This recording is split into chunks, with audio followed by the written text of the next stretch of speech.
Halo, assalamualaikum warahmatullahi wabarakatuh. Selamat pagi, sahabat Sono Budoyo. Tepat jam 10 pagi kita di live Instagram @sonobudoyo. Kali ini kita ada Sono Budoyo Sharing Session, di mana pada edisi kali ini kita bakalan ngobrol bersama dua kurator pameran, di mana sejak tanggal 2 Juni kemarin ya, Museum Sono Budoyo ini lagi ngadain pameran Abinaya Karya. Dan temanya kali ini adalah Kembara Gembira, Ayo Dolan, Ayo Cerita. Nah, kali ini aku udah barengan sama dua tim kurator pameran, yakni ada Mbak Ayu Dipta Kirana yang biasa kita sapa dengan Mbak Karin. Halo Mbak Karin. Lalu juga ada Mbak Rina Rahayu ya, bener ya? Iya. Wih, dengan biasa aku sapanya sih Mbak Rina. Jadi ada Mbak Karin dan juga ada Mbak Rina, di mana mereka ini adalah tim kurator pameran kali ini. Gimana kabarnya Mbak Karin dan Mbak Rina? Alhamdulillah sehat dan sehat. Sedikit tegang ya, ini kenapa sih tegang Mbak? Agak bereng mungkin. Oh agak bereng. Ya karena memang setting studionya kali ini ya, jadi memang banyak cahayanya. Kemarin kan akhirnya udah resmi nih dibuka pamerannya. Perasaannya gimana sih sebagai tim kurator? Ya lega sih. Lega ya? Alhamdulillah akhirnya berhasil membuka pameran ini ya Mbak Rina. Emang biasanya berapa lama sih Mbak dalam persiapan pameran ini di tim kurator sendiri itu? Untuk pameran Abinaya Karya ini sebenarnya kan kalau temanya itu sudah kami tentukan sejak sekitar 1 tahunan yang lalu. Cuman karena pandemi juga yang pas waktu tahun 2020 yang lalu, maka kemudian terpaksa mundur begitu, maka baru bisa dilaksanakan dan terwujud di tahun ini begitu. Jadi kalau untuk pemilihan tema sendiri sih sudah kami bicarakan sejak jauh-jauh hari yang Waktu lalu gitu ya, bahkan udah setahun gitu. Dan temanya kali ini adalah Kembara Gembira, Ayo Cerita, Ayo Dolan. Ayo Dolan, Ayo Cerita. Ayo Dolan, Ayo Cerita. Balik ya. Itu apa sih Mbak? Boleh dijelasin pameran mengenai apa? Mbak Rina atau Mbak Karin? Mbak Rina aja lemparin ke Mbak Rina. Enggak Mbak Karin dulu nih. Enggak, Mbak Rina. Mbak Rina dulu. Iya. Randoman. Enggak, sebenarnya Kembara Gembira Ayo Dolan Ayo Cerita ini tema utamanya itu kan mengangkat tema anak-anak seperti itu. Nah, jadi lebih apa ya?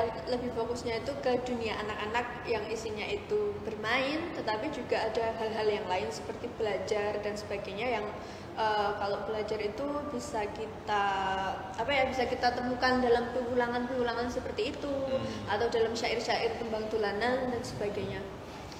Dan selanjutnya kalau tema judulnya Kembara Gembira itu kan perjalanan yang penuh kegembiraan. Oh, artinya itu Kembara Gembira itu perjalanan yang penuh Petualangan yang penuh kegembiraan. Kami mengharapkan pamerannya termasuk penataan displaynya itu dirancang memang untuk gembira, untuk bersenang-senang di sana, seperti petualangan. Mungkin kan kayak dunia anak-anak itu kan sebenarnya penuh petualangan. Buat anak-anak sendiri tuh ya kayak ada tantangan atau challenge atau quest yang harus mereka hadapi dalam kehidupan sehari-hari mereka, dan coba kami rancang dan diterapkan, diwujudkan dalam perancangan tata display di pameran Kembara Gembira ini. Oke. Dan ini di pameran Kembara Gembira ini kan ini mengangkat soal petualangan, supaya petualangan ini biar orang-orang yang berpetualang ini gembira gitu ya. Dan juga semacam apa ya, kayak anak-anak itu dunianya penuh petualangan, tapi juga ya mungkin bisa dibilang jangan soal sinetron-sinetron aja ya. Tapi penuh juga permainan, kegembiraan. Apakah hal itu juga yang pengen disampaikan nggak sih Mbak? Ya, kurang lebih memang seperti itu. Dan kemudian kalau misalnya pengunjung datang ke pameran itu nanti juga ada ruang khusus untuk labirin seperti itu. Bentuk petualangannya itu nanti juga bisa dirasakan secara langsung oleh pengunjung itu lewat menelusuri labirin lorong-lorong sesat di dalamnya. Lorong-lorong Kadang labirin gitu. dunia ini kan menyesatkan. Iya. Maksudnya kita kayak ingin bilang bahwa dunia itu penuh kegembiraan, tapi kita tersesat gitu. Penuh tipu daya mungkin. dan nggak harus selalu pilihan kita itu benar kan, kadang-kadang juga salah gitu. Makanya di labirin itu juga dibikin liku-liku berkelok-kelok gitu, jadi sebenarnya sih pesannya apapun pilihannya itu sebenarnya nggak masalah juga gitu. Tapi Tapi oh kira udah langsung tadi. tapi mungkin kalau pada akhirnya ketika kita tersesat kita akan nggak mungkin kan stuck di sana, tetap kita harus mencari jalan keluar untuk pulang. Ada hikmah. Wah gila. Ada hikmah. Kalau nggak tersesat ya tahu jalan dong. Itu apa ya, semacam ada makna dan pelajaran dari petualangan yang penuh gembira itu ya Pak ya. Jadi sisi petualangan dari dalam pameran kali ini itu ada labirin gitu. Ada labirinnya. Jadi pengunjung yang masuk ke gedung pameran temporer Museum Sono Budoyo ini bakal langsung disambut dengan semacam ya, kalau biasanya kalau pameran-pameran sebelumnya ya akan ada semacam tour gitu ya tur urutan alur ruangannya. Biasanya kan kalau dalam pameran konvensional yang udah Sono Budoyo kan alurnya masuk ruang udah jelas kan, keluar masuknya di mana, keluarnya di mana, kotak-kotak seperti itu. Kemarin Mbak Marina yang ide. Kita nih yang ide. Gimana ya? Waktu itu ngobrol sama Mbak Karin kan, Mbak kayaknya kok agak bosen ya kalau misalnya masuk pameran itu cuman ke ruangan yang kotak-kotak kayak gitu. Gimana ya, ada nggak sih, kita bisa nggak sih kira-kira bikin sesuatu hal yang berbeda gitu biar lebih lebih menarik, lebih menyenangkan kayak gitu. Terus Mbak Karin bilang ya seperti biasa kan, gimana kalau dibikin labirin? Oh gitu. Iya. Jadi ini berawal dari Marina atau dari Mbak Karin nih labirin? Saya cuma mantik aja kan. Saya mantik aja. Wujudkan ide ya Marina yang tidak pengen konvensional. Jalan keluarnya ya itu labirin. Dan kalau menurutku juga sesuai dengan apa yang kemudian kita pikirkan sebagai konsep storyline-nya, bahwa dunia anak-anak itu memang penuh petualangan, nggak pernah ada jalan yang benar. Benar sih. Sebenarnya dalam banget ya pemilihan arti ada aktivitas labirin itu, kayak kamu nyasar tuh nggak apa-apa, karena kalau ketika udah nyasar kamu harus belajar untuk balik lagi atau mencari jalan lain gitu. Kalau misalnya nanti salah gitu ya kan, nanti pasti kesalahan itu bisa buat belajar, buat biar jadi benar kayak gitu. Kalau nggak pernah bikin kesalahan kan nggak pernah tahu bener yang mana. Kayak gitu lah kira-kira. Aget ya. Kalau nggak pernah bikin kesalahan, gimana kita tahu mana yang benar gitu. Dan itu apa ya, kayak mungkin anak-anak sekarang yang lahir di era setelah generasi milenial kan sering dibilang sebagai anak-anak yang lebih kritis gitu ya. Jadi kayak semacam ya belajar dari kesalahan supaya tahu yang benar, dan dikenalkan dengan aktivitas-aktivitas untuk tetap datang ke museum, tapi dengan media-media yang tetap menyenangkan gitu. Baik lagi, ayo dolan, ayo cerita. Mungkin seperti itu sih. Oke, banyak banget. Oke, ini kan aktivitas petualangannya ada di labirin. Tapi di dalam pameran kali ini tuh terdiri dari apa aja sih Mbak? Atau dari sekian ruangan itu menceritakan hal apa aja? Jadi untuk pameran Atenea kali ini itu bisa dibilang ada 10 ruangan seperti itu. Nah nanti di dalam ruangan itu temanya itu beda-beda, tetapi masih tetap berhubungan dengan anak-anak gitu. Ada yang ruang pertama, jadi kalau misalnya pengunjung masuk gitu, itu masuk ke kiri itu langsung ada koleksi terakota dan beberapa permainan tradisional kayak gitu, yang intinya adalah kita ingin menunjukkan bahwa koleksi-koleksi ini tuh erat kaitannya dengan permainan anak-anak seperti itu. Kemudian ada ruang selanjutnya itu ruang mendengar benar ya? Di sana tembang dolanan kayak gitu, jadi kita siapkan ada seperangkat headset seperti itu, nanti pengunjung bisa mendengarkan tembang-tembang dolanan yang mungkin akrab pas waktu masa kecil mereka, ataupun sebenarnya kita juga ingin mengenalkan ke anak-anak zaman sekarang sih. Kalau dulu tuh ada tembang dolanan kayak gitu. Sebenarnya kan kalau dimaknai lebih dalam lagi, tembang dolanan itu kan nggak cuma sekedar nembang dan nyanyi aja kan sebenarnya gitu, tapi juga terselip makna-makna dan nasihat yang baik untuk anak-anak seperti itu. Kemudian kita bisa menelusuri lagu. Salah satunya apa Mbak? Salah satunya ada lir-ilir, kemudian ada padang bulan juga ada. Terus ada beberapa lagu yang lain sih Mas, jadi nanti pengunjung kalau ingin tahu bisa langsung datang aja dan mendengarkan. Tapi Mbak Rina tahu nggak sih maksudnya makna dari kayak lir-ilir atau tembang-tembang yang dimainin itu? Kalau beberapa tembang misalnya kayak Cuplak Suwung gitu. Itu kan dia sebetulnya ada nasihat yang diajarkan oleh orang tua untuk selalu menjaga barangnya. Jadi kan itu kan mereka ada permainannya juga, Cuplak Suwung. Terus nyari kan suwungnya di mana, itu pada intinya adalah mengajarkan bahwa sesuatu yang berharga itu harus disimpan dengan baik. Gitu juga mungkin beberapa lagu yang lain, Gundul Pacul itu kan Wakul Ngelimbang Segani jadi antar. Itu kan kayak semacam pesan bahwa kita tuh nggak boleh teledor kayak gitu ya, kita harus berhati-hati gitu supaya kalau kamu nyunggi wakul gitu, bawa wakul gitu jangan teledor, nanti wakulnya limpah dan sebagainya. Diri sendiri dan orang lain. Kalau wakulnya limpang kan jadinya apa Mbak? Semuntah. Segoni dari Salapan. Semuntah bukan. Tapi kalau ngomong-ngomong soal nyanyi ya sebenarnya Mbak Karin dan Mbak Rina dan mungkin juga sahabat Sono Budoyo, kalau dulu waktu kita sekolah SD gitu kan ada tuh, kalau Mbak Rina, Mbak Karin dulu SD-nya di Jogja nggak? Di Jogja kan? Nah itu kan kalau SD pendidikannya dulu tuh ada yang namanya pendidikan muatan lokal tuh. Mulok lah. Nah salah satunya itu adalah bahasa Jawa, terus kayak nembang gitu. Aku waktu itu ingat banget sih, dimana kita tuh disuruh maju satu persatu buat nyanyi tembang dolanan anak-anak. Cuman karena memang waktu itu tuh emang anaknya pemalu banget ya, ini sih pemalu banget gitu. Jadi maju ke depan kelas itu nggak nyanyi, cuman diem aja. Takut suaranya. Paling lagu yang diinget cuman Gundul Pacul sama Jaranan. Tapi akhirnya tuh jadi kayak sekarang dihadirkan tuh kayak semacam ruang nostalgia kali ya buat anak-anak zaman dulu gitu. Memang juga selain memang cerita tentang dunia anak, dunia petualangan,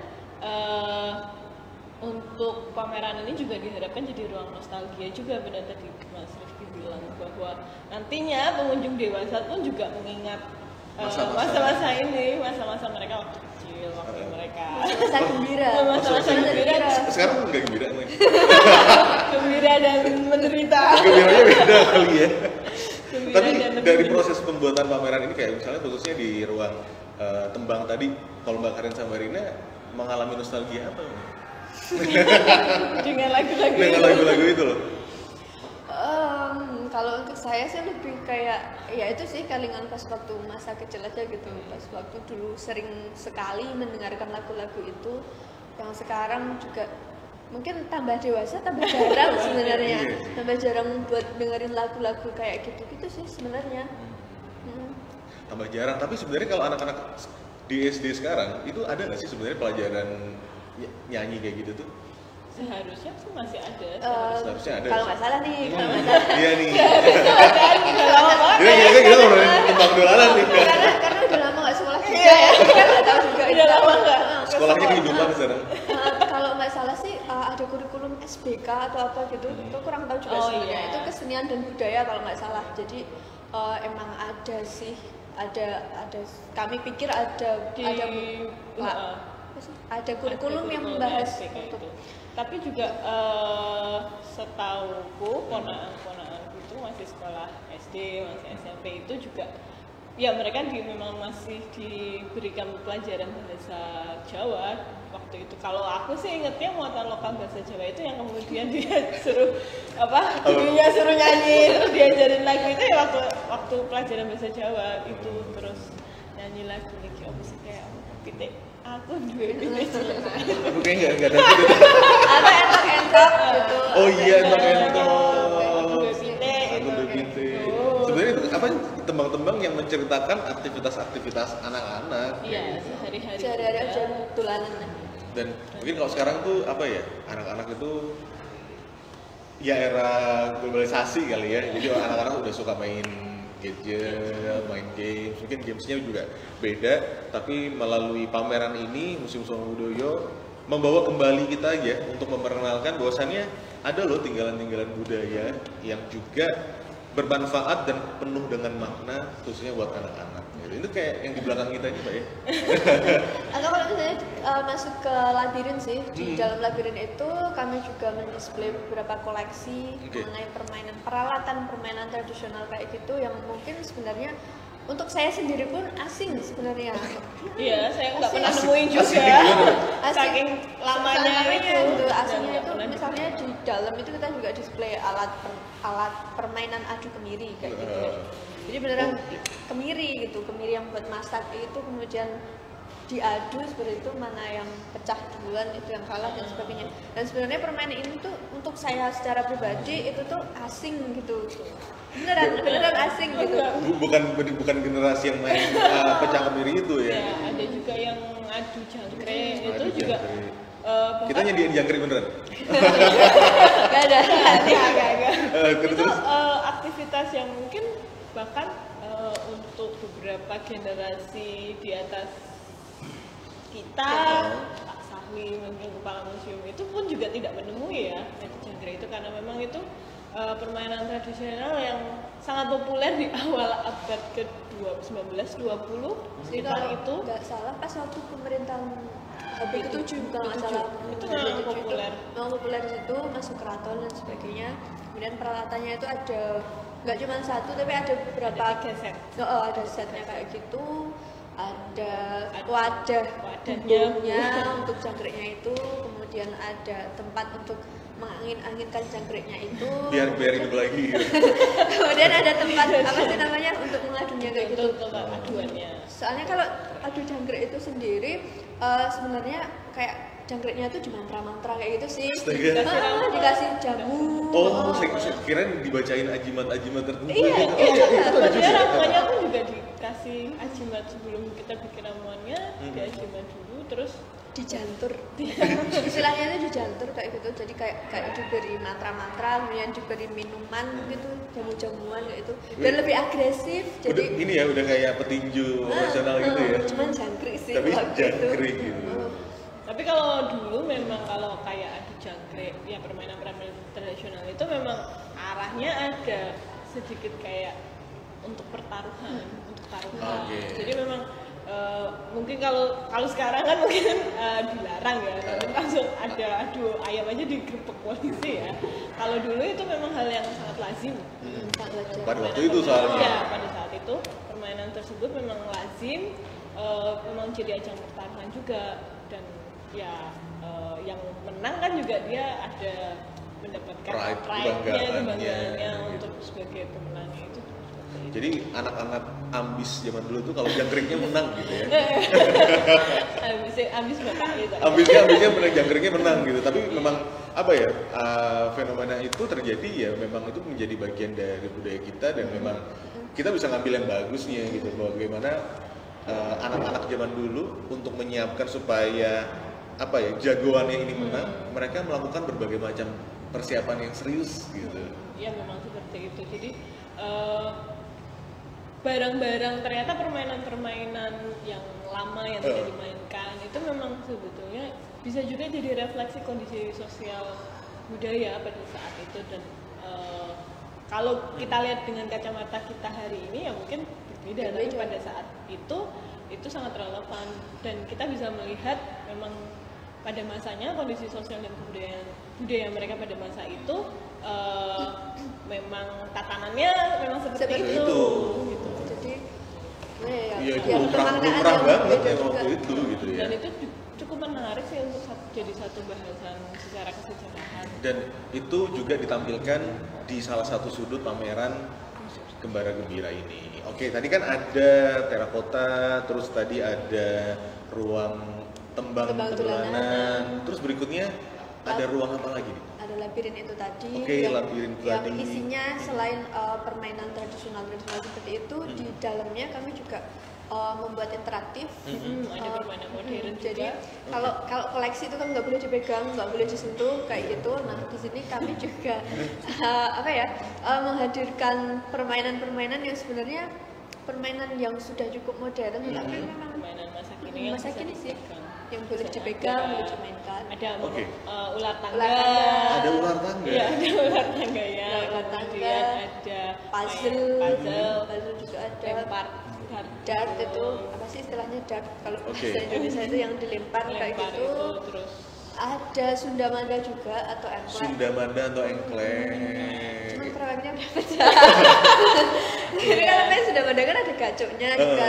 Kami sediakan gacok juga. Saking semangatnya banyak gacoknya pengunjung yang Astaga, tapi diganti lagi? Apa? Iya, Diganti lagi, karena pamerannya kan ini masih cukup lama ya. Iya. Kita masih sampai akhir Juni gitu, tapi masa tiba-tiba udah habis gitu. Oke, jadi ada berbagai macam koleksi yang memang kalau koleksi pameran itu gak boleh dipegang. Tapi akhirnya pada pameran ini tim kurator semacam yang menyediakan berbagai macam aktivitas yang bisa dipegang itu tadi. Pastinya karena pengunjung, anak, bahkan orang tua sekalipun kan juga pasti penasaran. Iya. Masa mainan cuma dilihat gitu Iya. kan? Mungkin itu kami mencoba menyeimbangkan apa yang hanya bisa dilihat, apa dan mana yang kemudian kita bisa jadi immerse atau interaktif dipegang.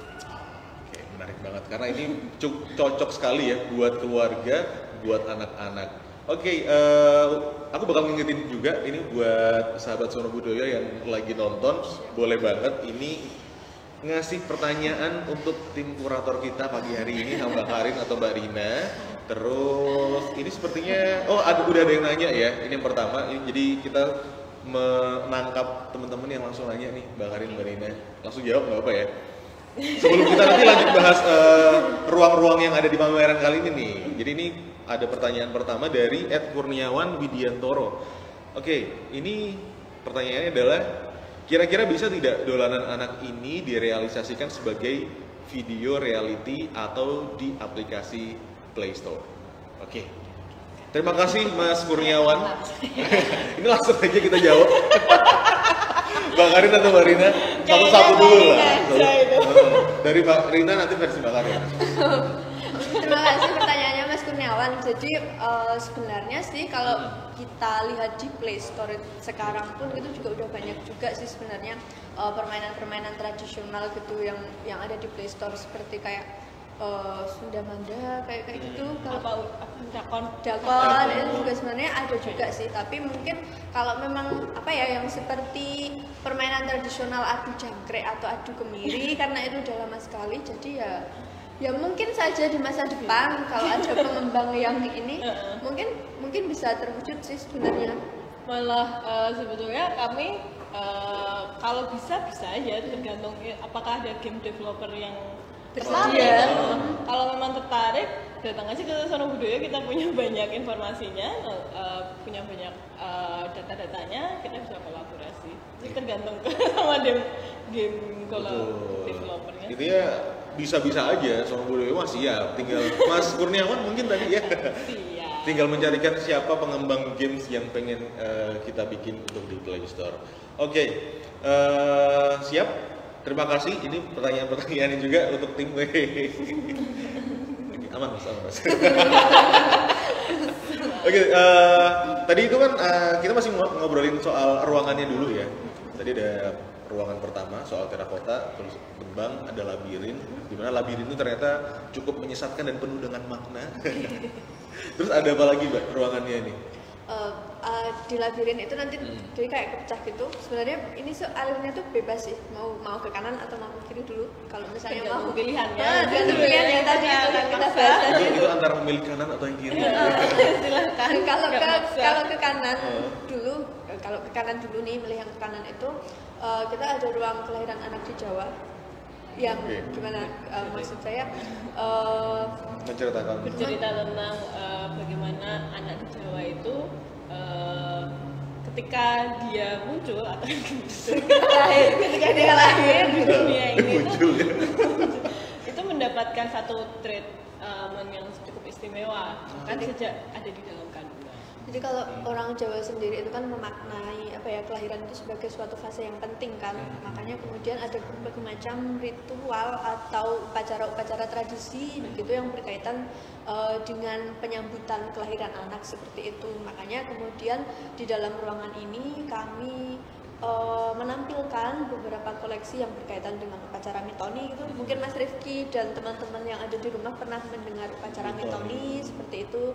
Kemudian ada juga beberapa koleksi yang berhubungan dengan upacara tedak siten atau ketik upacara turun tanah seperti itu, dan juga ada bendem ari-ari juga sih. mendem ari-ari. Mungkin ada yang asing atau mungkin ada yang sudah pernah dengar mengenai tradisi atau upacara ini.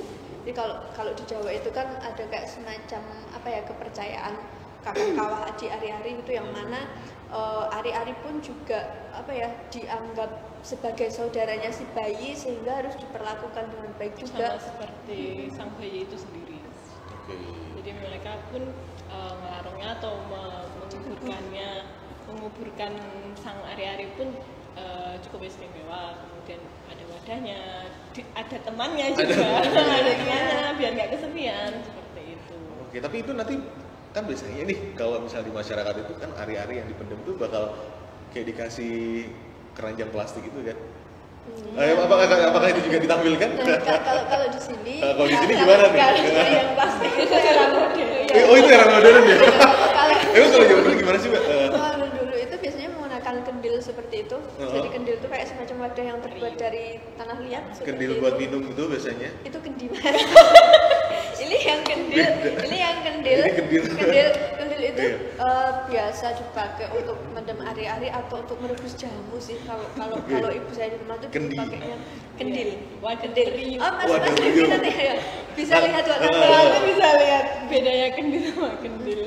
Nah, itu kendil itu tadi sebelum ari-ari dimasukkan ke dalam kendil itu ada yang kemudian dialasi menggunakan daun talas seperti itu, kemudian baru dimasukkan, kemudian dikubur dan sebagainya. Sekarang pun sebenarnya kendil-kendil ini kalau di rumah sakit tertentu itu ketika ibu melahirkan itu sudah ada. Ya, ada beberapa rumah sakit memang yang ketika selesai persalinan itu tiba-tiba sudah dibawakan kendilnya sekaligus. Itu sudah bersih, placentanya sudah dibersihkan, jadi tinggal itu dikuburkan. Ada beberapa treatment memang kalau mungkin tidak semua rumah sakit, tetapi rumah sakit di Jawa sih khususnya itu memang karena mereka tahu masih mempercaya, itu ada beberapa keluarga yang mempercaya untuk memendam ari-ari itu dengan kendil itu.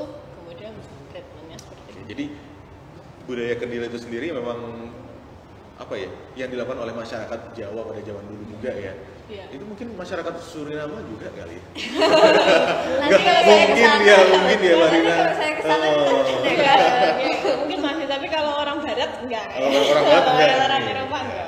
Mereka langsung buang gitu aja. Betul. Mungkin sahabat Sono Budoyo yang sekarang sedang melahirkan, terus berencana mencari rumah sakit gitu, nanti dapat referensi rumah sakit. Ya nanti bisa kontak saya tahu ada beberapa rumah sakitnya. Oke, tadi ada kendil, terus memang Labir ini tadi menceritakan soal kelahiran anak di Jawa. Habis itu ada ruangan apa lagi, Mbak? Ada yang konstruksi gender. Wah, ada konstruksi gender juga. Bukan kemudian kita akan membedakan laki-laki dengan perempuan seperti apa, tetapi ruangan itu lebih berbicara bahwa laki-laki dan perempuan memiliki satu kewajiban yang berbeda satu sama lain. Ada perbedaannya dari segi fisik, itu secara biologis tidak bisa dihindari, tetapi konsekuensi gender secara konstruksi sosial pun sebetulnya mereka harus saling menghormati sih sebetulnya. Jadi konsekuensi gender secara konstruksi sosial itu yang banyak menjadi melekat pada anak-anak, baik perempuan maupun laki-laki. Banyak banget ya. Banyak banget sebenarnya isu-isu sosial yang diangkat melalui pameran ini. Salah satunya adalah isu gender, bagaimana laki-laki dan perempuan itu harus bisa saling menghormati gitu ya. Tapi enggak masalah sih kamu mau jadi laki-laki atau kamu mau jadi perempuan gitu. Intinya ya kita semua adalah makhluk Tuhan yang sama yang harus selalu menghormati satu sama lain, gitu aja sih. Enggak seharusnya ada yang lebih superior atau bahkan di Jawa maksudnya dalam beberapa praktik budayanya memang masing-masing kemudian mendapatkan konsekuensi yang sama. Misalnya ada tetak dan kemudian ada tetesan untuk perempuan sunnah. Walaupun pada hari ini secara secara kesehatan medis, secara kesehatan reproduksi memang untuk perempuan memang tidak dianjurkan seperti itu. Ya, ada alasan-alasan. Ada alasan-alasan yang kemudian untuk laki-laki tetap dijalankan, untuk perempuan ya memang harus di stop karena itu memang tidak baik untuk kesehatan reproduksi anak di kedepan. Seperti itu. Jadi memang ada ya kebudayaan kan adaptif ya. Sifatnya kan memang sangat cair ya. Aduh. Enggak apa-apa dibakarin. Memang bakarin ini suka yang berat-berat. Enggak. Yang penting seperti itu gitu. Jadi memang, idenya adalah seperti itu. Kita menghadirkan ide-ide ada perbedaan konstruksi gender dari dulu hingga hari ini pun seperti itu. Tetapi tetap balik lagi sebagai salah satu cara untuk menghormati satu sama lain. Menghormati satu sama lain, toleransi. Meskipun ketika kamu masuk ruang labirin milih ke kanan atau ke kiri, tapi ujungnya akan sama nanti.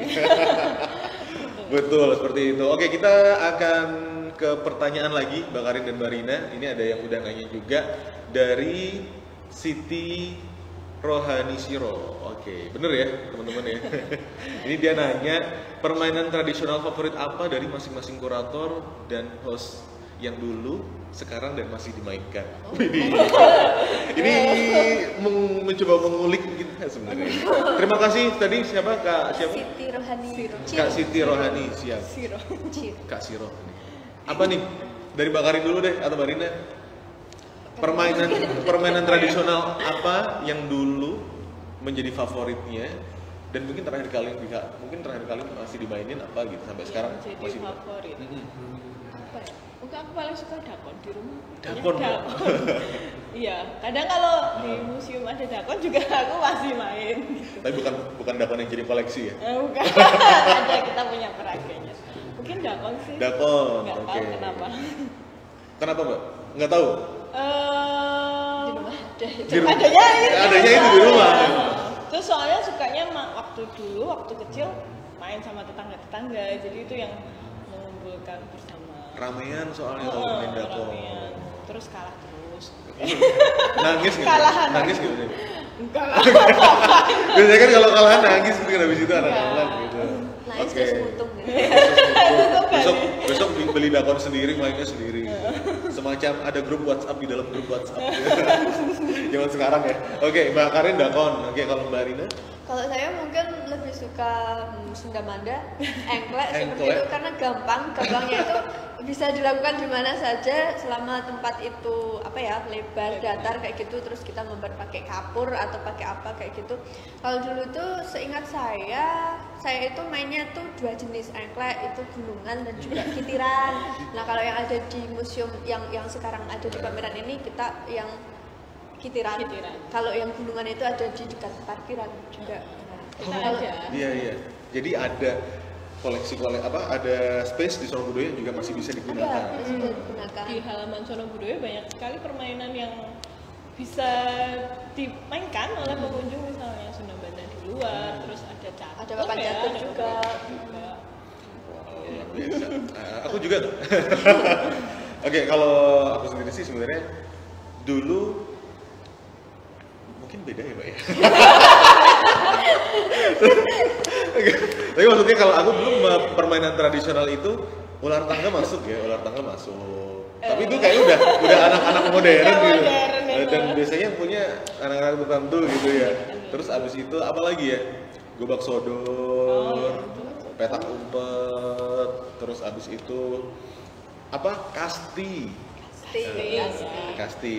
Tapi mungkin kalau kasti memang lebih kayak aktivitas olahraga gitu ya. Aktivitas olahraga yang sebenarnya kayak kalau di luar negeri baseball kali ya. Iya, softball. Kalau kasti itu softball. Tapi versi lokalnya jadi kasti. Kapan terakhir kali main kasti? Ya itu lama banget waktu SD. Terakhir kali SD kelas 6 kali Mbak. Kelas 5. Ya, aku nggak ingat. Bakarin nggak inget ya. Oke. Nggak inget kapan terakhir main kasti. Paling mentok-mentok waktu SMP itu petak umpet sih. Aku masih mengalami itu SMP masih main petak umpet. Delian loh Jawa. Siap. Itu ya Mbak siapa tadi? Siti Rohani Siro. Terima kasih sudah nanya. Terus berikutnya kita ke pertanyaan dulu Mbak Karin dan Mbak Rina sebelum kita nanti melanjutkan lagi. Ini ada pertanyaan dari Lucia Art Naswari. Mbak Lucy, selamat pagi. Ya, kita menyapa ya Mbak Karin, Mbak Rina ya, selamat pagi. Selamat pagi. Jadi kita masih pagi-pagi, Mbak. Badan. Ini pertanyaannya adalah, adakah apa nih? Koleksi. Oke. Adakah koleksi dolanan di Museum Sono Budoyo yang belum dikeluarkan dalam pameran ini? Wah, luar biasa banget pertanyaannya. Kita langsung ke tim kuratornya. Dari sekian koleksi ribuan banyak gitu. Kalau koleksi permainan ada nggak sih Mbak yang sebenarnya kayak wah ini nggak dikeluarin dulu tuh? Sebentar, saya mikir dulu. Perlu membuka berkas karena banyak banget sekali sebenarnya. koleksinya. Sebenarnya kalau untuk koleksinya, kalau untuk koleksi permainan sendiri, kami sudah mengeluarkan pameran ini sih. Ada juga di ruang pameran tetap itu untuk permainan tradisional. Nah, kalau apakah masih ada permainan-permainan lain atau alat-alat permainan yang lain yang belum dikeluarkan, itu ada, tetapi statusnya itu praga, koleksi pendukung dan praga. Bukan koleksi tapi lebih pada pendukung. Dan itu ada satu kotak besar seperti itu yang isinya seperti mainan bedil-bedilan atau tembak-tembakan seperti itu. Kemudian ada yang bunyi-bunyi kayak otok-otok. Sebenarnya ada juga sebenarnya otok-otok di depan kayak gitu. Atau boneka-bonekaan kayak gitu. Boneka-boneka itu juga sebenarnya masih ada, tapi itu adalah pendukung. Iya, lebih ke pendukung. Pendukung permainan, pendukung koleksi mainan ini. Museum sih. Bukan yang jadi bukan koleksi tapi lebih kayak kita beli misalnya untuk pendukungnya yang kemudian yang bisa dimainkan oleh pengunjung. Jadi lebih seperti itu sih. Oh, siap. Atau dakon, sebenarnya dakon itu juga sih yang dulu kami mainkan. sediakan. Disediakan. Biasanya koleksi itu pendukung itu tuh lebih untuk kayak pameran keliling. Jadi kayak pameran kita ada pameran bersama, pameran budaya Jogja. Itu lebih kayak gitu sih. Oke, ada ya. Jadi untuk tadi bagus sih koleksi permainannya di Museum Sono Budoyo itu banyak. Dan tadi alat-alat peraganya pun memang tidak semuanya untuk dikeluarkan. Mungkin lagi dimainin sama tim kuratornya. Enggak, ya tapi memang itu adalah apa ya? Karena fungsi museum itu adalah ingin menyampaikan pesan-pesan peninggalan yang sesuai dengan koleksi yang di museum itu. Jadi ada koleksi, ada juga alat peraga pendukung gitu ya, supaya selain bisa melihat tapi juga ada benda yang juga bisa dipegang. Karena kalau koleksi museum kan nggak boleh dipegang. Betul. Tidak boleh dimainkan. Tidak boleh dimainkan karena mahal.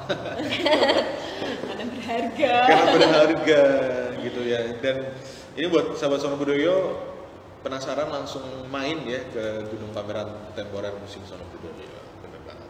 Oke, tadi kita ada ruang labirin dengan berbagai macam isu dan wacaranya. Ini berat kita jadinya. Tapi jujur ya, ini pameran yang sangat kaya sih dan luar biasa. Karena tadi pertama kali ketika aku masuk gitu, Mbak Karin, Mbak Rina, aku masuk ke ruang labirin tuh. Ini apa? Mbak-mbaknya yang jaga tuh cuma diem doang gitu. Kayak mungkin memperhatikan nih pengunjung yang nyasar yang mana gitu. Ternyata ada jalan yang kecil, oh itu jalan yang asli. Ini yang jalan yang besar ternyata mentok gitu. Jadi dan aku juga melihat bahwasannya di pameran itu berwarna banget sih Mbak ya. Apalagi di ruangan di belakang kita ini kan juga ada yang memainkan bayangan-bayangan gitu. Ruangan apa sih Mbak sebenarnya di belakang ini tuh?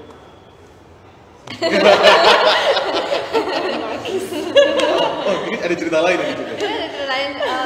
Jadi ini kayak apa ya, semacam koleksi yang kami display di ruangan ini kan adalah wayang kancil gitu. Wayang kancil. Bisa dilihat dari panel yang di sebelah kiri itu koleksi kita tuh ada beberapa wayang kancil juga, ada binatang-binatang seperti itu.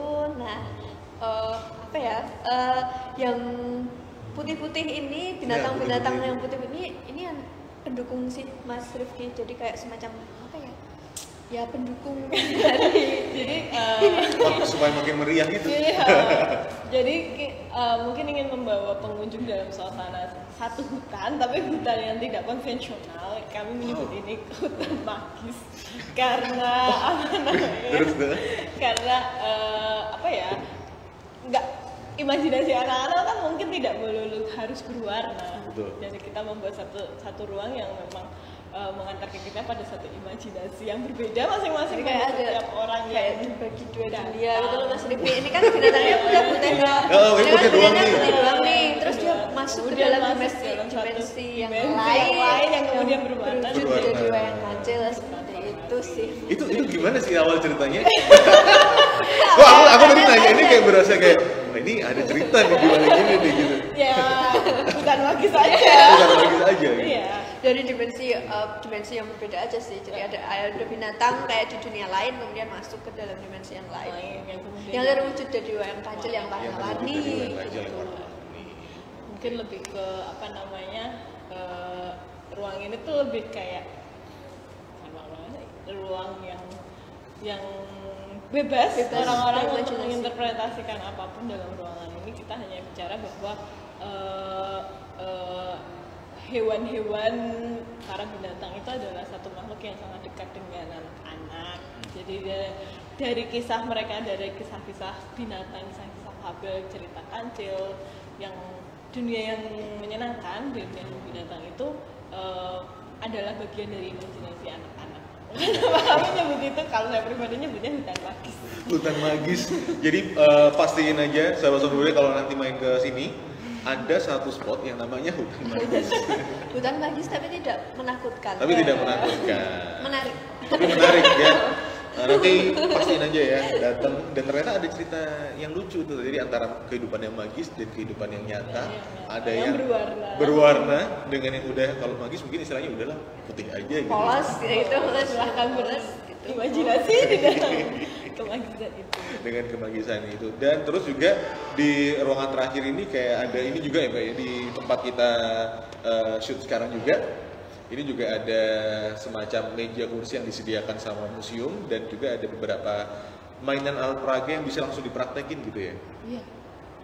Ini mengajak peserta untuk mencoba membuat gitu juga. Ini lebih ke seperti ruang interaksi sih Mas. Oh, okay. Jadi kebetulan kami pameran ini dengan sangat senang berkolaborasi dengan salah satu desa mainan yang memang memproduksi mainan-mainan tradisional di Bantul, Desa Pandes, dan para pengrajin mainannya tersebut dengan senang hati memberikan pengetahuan mereka bagaimana merakit permainan anak-anak dengan bahan yang ada dengan bahan yang ada di rumah. Jadi bahan-bahan bekas, kertas bekas gitu. Jadi reuse lagi bahan-bahan yang ada di rumah dan dijadikan permainan. Ini dari masyarakat desa Pandes Panggung Harjo, Sewon Bantul. Lengkap lagi dari jangan-jangan rumahnya Mbak Rina lagi? Oh bukan. Tapi ada alasan tertentu nggak sih kenapa ini mengajak teman-teman atau masyarakat desa Pandes ini? Pertama, karena kami ingin mengenalkan macam-macam bentuk dolanan tradisional. Yang pertama itu. Yang kedua, ya karena generasi masa kini itu mungkin sudah tidak lagi terlalu akrab dengan misalnya payung-payungan atau kitiran. Padahal kalau dilihat dari dilihat dari sisi yang berbeda gitu, sebenarnya ini tuh sangat ramah anak dan ramah lingkungan. Kenapa ramah lingkungan? Kita misalnya bikin kitiran itu bisa menggunakan kertas bekas, bikin wayang bisa menggunakan kardus bekas, seperti itu sih Mas Rip. Memakai bahan yang ada. Pakai bahan yang ada ya. Sebenarnya ide permainan pun, ide mainan toys yang dibuat itu juga memakai bahan-bahan sisa-sisa, misalnya kayak terakota yang dari Majapahit itu kan juga idenya adalah membuat dari sisa-sisa bekas tembikar atau yang sudah dibuat terus masih ada sisa bahan, kemudian mereka bentuk jadi satu figur buat dolanan. Buat dolanan. Ya. Mungkin seperti itu sih. Semacam apa ya? Mungkin dari setiap zamannya itu muncul sebuah permainan yang ya kalau zaman dulu kan memang keterbatasan ya. Mungkin dari keterbatasan dan fenomena sosial yang ada tadi kayak yang Mbak Karin ceritain, ada akhirnya orang main adu jangkrik, terus tadi yang terakota Majapahit itu juga dari bekas-bekasan. Iya. Jadi banyaknya waktu luang itu mereka mengisi dengan kegembiraan. Mengisi dengan kegembiraan. Jangan lupa ya. Waktu selo ya jadinya pameran kali ini adalah kegembiraan, petualangan dan kegembiraan. Oke, kembara gembira. Kita akan ke pertanyaan lagi, Mbak Karin dan Mbak Rina. Ini banyak banget ini pertanyaannya ya. Terima kasih banyak ya sahabat Sono Budoyo. Oke Mas, siap. Dekat. Ini pertanyaan berikutnya adalah bagaimana perencanaan pameran yang efektif yang dilakukan MSB Museum Sono Budoyo jika dilihat dari teknik kolaborasi, isi dan informasi sehingga bisa dinikmati segala usia dari @bona3001. Oke, ini menurut Mbak Karin dan Mbak Rina gimana nih? Ini pameran efektif karena ini juga sama sih pertanyaan yang ingin aku tanyain juga. Ini kan apa ya? Museum Sono Budoyo kalau bikin pameran itu ibaratnya kayak ulang tahun TV nasional gitu ya. Inilah maksudnya. Ben-benan loh kan. Tapi apa ya? Ini mainan tapi bisa mendisplay ini jadi kayak suatu labirin, jadi petualangan yang gembira, jadi kayak jedar gitu. Pastinya kan banyak pihak yang diajak untuk bekerja sama gitu. Bagaimana nih dari teman-teman tim kurator itu tuh akhirnya bisa mengkreasi hal seperti ini? Tentu saja kalau untuk ini rada berat ya. Pertanyaannya cukup berat ya Mas sebenarnya. Sebenarnya kalau dari segi perencanaan ya itu ya gimana ya, kami biasanya memang diminta untuk berpikir mengenai kami itu biasanya apa ya, pemikirannya itu digali gitu, kayak kira-kira punya ide apa nih buat pameran kayak gitu. Nah nanti setelah tercetus ide-ide itu, nah itu baru nanti kami bicarakan kembali, kami godok kembali bersama dengan Bapak Ibu pimpinan dan juga teman-teman yang lain. Jadi nggak semata-mata kemudian pameran ini cuman ada saya atau ada Mbak Karin atau hanya ada kita gitu, tapi juga ada kontribusi dari berbagai pihak yang ada di Museum Sono Budoyo, yaitu nanti ada ide kemudian digodok melalui rapat-rapat dan musyawarah seperti itu, sehingga kemudian bisa menghasilkan suatu bentuk pameran yang baik. Yang baik. Kalau secara ideal mungkin kalau dari waktu kebetulan pameran ini kan seharusnya tahun lalu. Sebenarnya harus kami rencanakan untuk diselenggarakan di tahun 2020. Tapi karena pandemi dan segala macam ini memang harus digeser jadwalnya jadi 2021, dan mungkin bisa jadi seperti ini karena waktu perencanaan kami jadi lebih panjang. Relatif lebih panjang daripada perencanaan awal mulanya. Walaupun pada awalnya memang kami merencanakan ya jangka waktunya kira-kira setahun dari 2019 bikin story kan ya. Itu terus habis itu kita cuman kayak diberi waktu dari story kan mungkin setengah tahun kita ngerjain. Terus kemudian setengah tahunnya lagi kemudian kami dituntut untuk membuat satu perancangan desain dan bentuk-bentuk kolaborasi lainnya 1 tahun lah seperti itu. Tapi kan dari rencananya ini kan berubah pun dari ketika pertama kali dibuat hingga kemarin dibuka itu banyak sekali sebetulnya perubahan yang tidak terduga, yang mungkin sedikit melenceng dari rencana kita dari apa yang awalnya. kita harapkan di awal itu sebetulnya termasuk target audiensnya, termasuk apa yang ingin kita tampilkan dalam supporting event, karena pandemi kita harus beradaptasi. Jadi ya itu juga sih yang menyebabkan. Kalau idealnya ya setahun lebih. Idealnya setahun lebih itu. Setahun lebih, tapi itu sangat bergantung dengan, bahkan pada detik terakhir pun ada juga yang ide baru yang muncul. Termasuk muncul. ruang imajinasi tadi kan?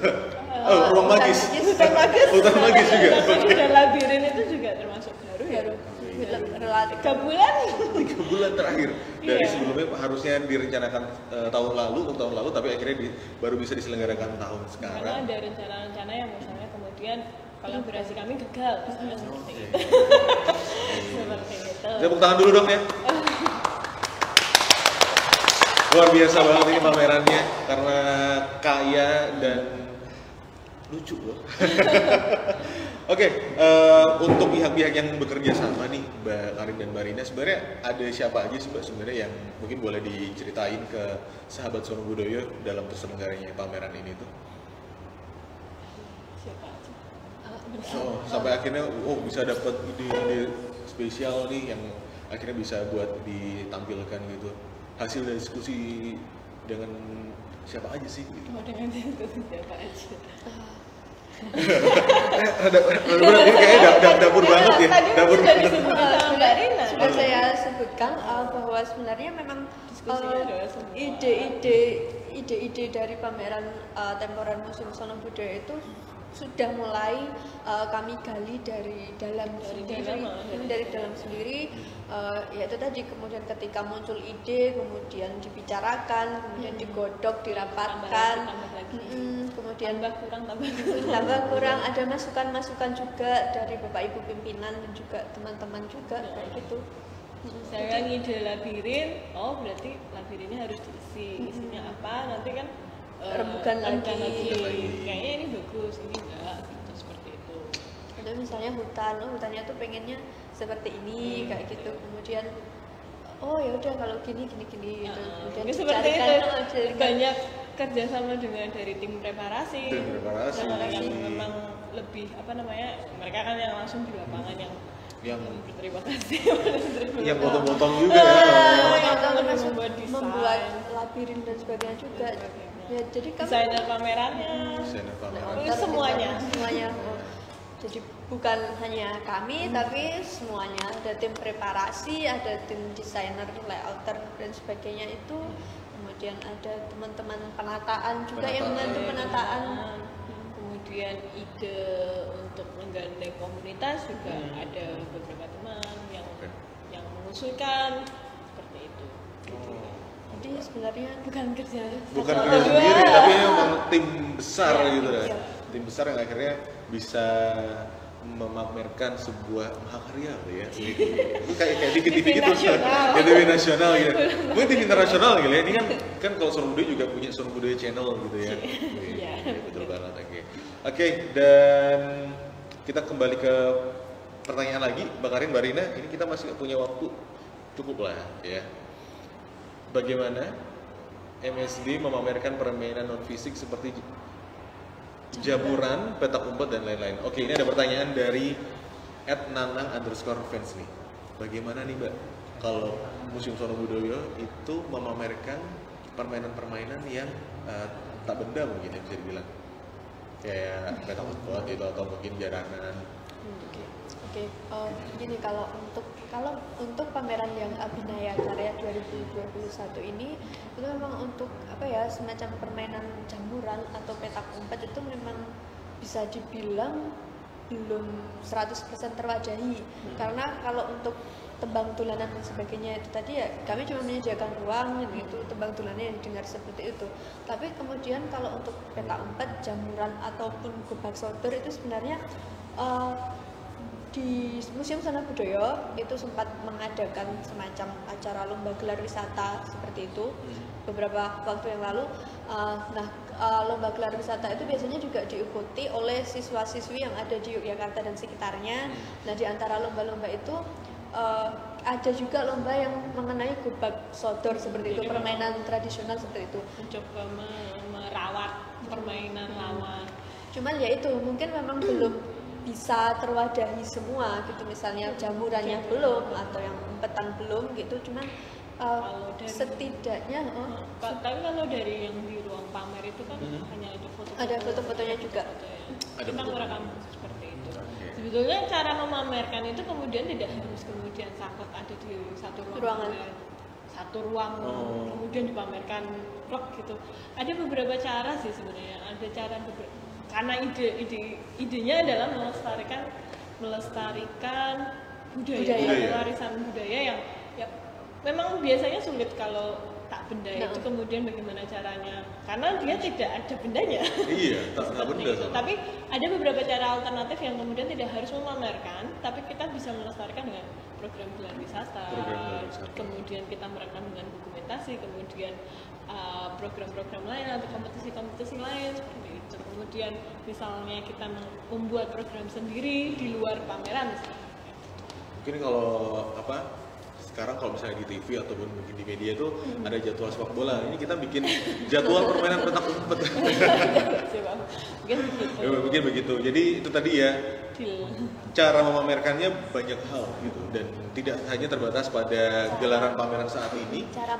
Cara melestarikannya banyak hal juga gitu. Dan memang Museum Sono Budoyo pun juga dalam melestarikan permainan anak tidak hanya berhenti dan baru sekarang aja, tapi kemarin-kemarin bahkan sebelum pandemi pun seperti ada acara gelar wisata, itu pun juga salah satu agendanya ada aktivitas permainan tradisional itu. Oke, itu ya untuk Mas Nanang Fans, bener ya Kak Nanang Fans, terima kasih untuk pertanyaannya. Kita kasih ke satu pertanyaan lagi ya, ini terakhir sebelum nanti kita bakal nanya-nanya lagi buat Mbak Karin dan juga Mbak Rina ini. Tapi kayaknya lebih lega sekarang ya Mbak, karena akhirnya pamerannya launching gitu. Ya lega. Tapi apa? Ya lega. Ada target lagi berikutnya pastinya ya. Ada target lagi. Oke, ini kita ada pertanyaan terakhir dari sahabat Sono Budoyo. Oke, ini pertanyaannya adalah apakah output dari pameran ini bisa membuat anak sedikit lepas dari gadget? Ini dari @Ica Pratita. Terima kasih Kak Ica Pratita. Menurut Mbak Rina dan Mbak Karin nih, apakah pameran ini bisa membuat anak ini lepas dari gadget? Atau mungkin Mbak Rina Mbak Karin punya pendapat hal lain? Sebenarnya ini pertanyaan cukup berat juga, cukup sulit juga sebenarnya. Apakah kemudian anak-anak bisa lepas dari gadget atau enggak? Yang pertama, ya memang harapannya ketika kami mewujudkan pameran ini sih harapannya anak-anak lebih tahu lagi mengenai permainan-permainan yang ada di sekitarnya atau permainan-permainan yang dulu pernah dimainkan oleh orang tuanya, mungkin oleh kakek neneknya dan sebagainya gitu. Tetapi apakah kemudian serta-merta mereka bisa lepas dari gadget? Ya itu kalau pendapat saya ya mungkin itu nanti bergantung dengan lingkungan mereka sendiri sih sebenarnya. Peran serta orang tua dan berbagai pihak yang ada di sekitarnya lah yang kemudian akan membentuk si anak tersebut. Apakah nanti kemudian setelah ini bisa lepas dari gadget atau enggak? Tapi kayaknya juga kalau di masa sekarang ya, kayak zaman sekarang tuh kayaknya lepas dari gadget juga suatu hal yang sulit sekali gitu. Jadi kalau kita kayaknya terlalu muluk juga ketika kalau misalnya saya secara pribadi berpikir bahwa ketika mengunjungi pameran ini terus habis mengunjungi pameran ini terus lepas dari gadget, udah nggak pegang gadget lagi, itu kayaknya nggak mungkin sekali gitu. Jadi kalau menurut pendapat saya ya itu nanti bergantung dengan lingkungan sekitarnya, peran serta berbagai pihak termasuk orang tua dan sebagainya. Mungkin kalau aku pribadi juga mungkin setuju dengan Mbak Rina bahwa tapi mungkin pameran ini akan lebih pada alternatif aja untuk melepas gadget dalam waktu tertentu. Ya cuman ketika kunjungan dalam pameran ini kemudian apakah kemudian setelahnya pulang kemudian masih pegang gadget, mungkin justru para orang tua atau para keluarga. Nih, orang dewasa nih berpikir bisa bahwa si anak bisa melepaskan gadget di pameran ini mereka bisa bermain, berarti kenapa mereka tidak bisa menciptakan itu di rumah, misalnya seperti itu. Ada kemudian menginspirasi para orang tua untuk kemudian membuat mainan kitiran. Mereka mencarikan itu supaya si anak terdistract dari gadget. Ya itu tetap balik lagi ke keluarga, ke ayah ibunya, ke orang tua.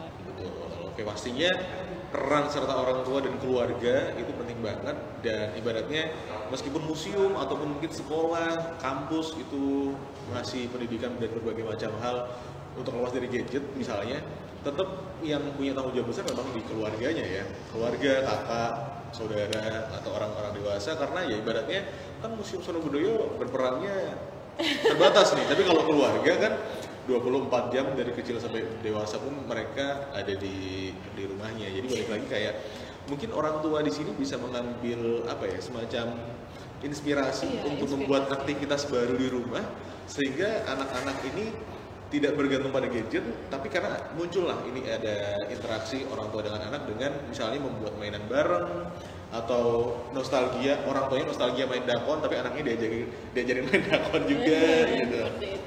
Seperti itu. Kayak gitu ya Mbak Ica, terima kasih untuk pertanyaannya. Oke, terima kasih pertanyaan-pertanyaan dari sahabat Sono Budoyo di pagi menjelang siang kali ini. Oh, dapat hadiah. Oke, selamat ya buat yang tadi nanya, ini dapat hadiah special gift dari Museum Sono Budoyo. Nanti ada tanda tangannya Mbak Karin dan Mbak Rina. beda cerita ya. Oke, tapi sebelum kita tutup mau nanya lagi nih Mbak Rina dan Mbak Karin. Harapan terus mungkin capaian berikutnya dari pameran ini apalagi nih Mbak? Kalau untuk harapannya banyak pengunjung pastinya. Pameran ini banyak dikunjungi oleh pengunjung dan tentunya juga yaitu tadi pengunjung yang datang nggak cuma datang saja tapi juga mungkin bisa bisa memetik suatu hikmah gitu pelajaran mengenai pameran kami itu ya, misalnya contoh sederhananya tentang gimana sih caranya membuat mainan tradisional atau mungkin nostalgia kembali seperti itu. Nostalgia kisah SMA gitu ya. Lagu Bapak gitu. Oke, kalau Mbak Karin? Harapannya pameran ini mungkin juga jadi alternatif ruang yang bisa dikunjungi oleh keluarga, oleh anak-anak, muda-mudi untuk datang, mungkin tidak hanya lihat ke mall atau atau berkembang dengan gadgetnya tadi tapi juga bisa jadi satu alternatif kunjungan yang bisa menyenangkan untuk para anak dan orang tua. Biasa banget. Oke, ini ada pertanyaan terakhir lagi nih Mbak Rina. Selain pameran, ini ada agenda lagi nggak sih Mbak sebagai rangkaian pameran kali ini? Ada. Kami berencana untuk membuat beberapa acara seperti itu. Ada webinar daring yang tapi mungkin ditujukan tidak untuk anak-anak, tapi lebih pada praktisi atau pemerhatian anak-anak yang kita mencapai skop yang lebih yang agak berat tapi tetap menggembirakan.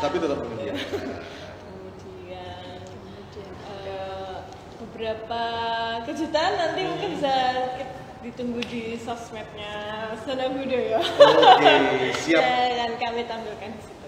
Nah, nanti bakal ada kejutan-kejutan lagi, ada semacam aktivitas-aktivitas tambahan yang nantinya bakal di-share di Instagram atau sosial media resmi Museum Sono Budoyo. Oke, terima kasih Mbak Karin dan Mbak Rina, dan pastinya untuk sahabat Sono Budoyo pastiin aja bisa datang ke pameran kita di Kembara Gembira.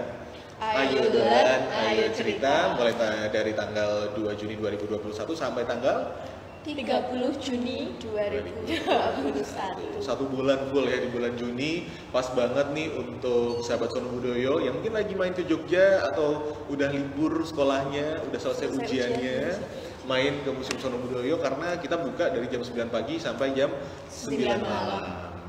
Udah tahu kan lokasinya Museum Sono Budoyo.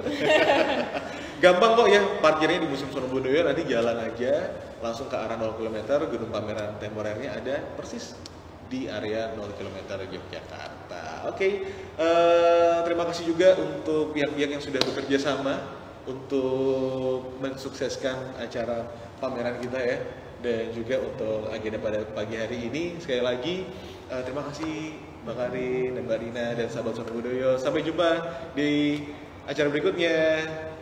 Bye.